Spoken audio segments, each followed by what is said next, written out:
এক দেশে এক ধর্মপ্রাণ বৃদ্ধ বাস করতেন। তার নাম আব্দুল্লাহ।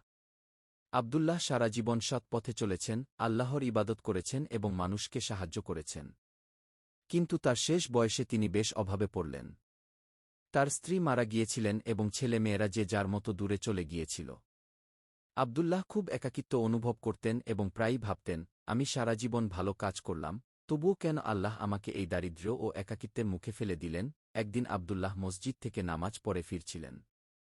তার মন ভারাক্রান্ত ছিল। পথে তিনি দেখলেন এক যুবক, যার চেহারা থেকে নূর ঝরছিল। যুবকটি তাকে সালাম দিল এবং আব্দুল্লাহকে দেখে মনে হল যেন সে তার মনের কথা বুঝতে পারছে। বাবা, যুবকটি বলল, আপনাকে চিন্তিত দেখাচ্ছে।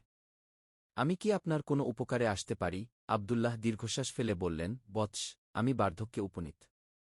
আমার শরীর দুর্বল, উপার্জনের কোনো পথ নেই। এত ইবাদত করার পরও আমি বুঝি আল্লাহর পরীক্ষা থেকে মুক্ত নই।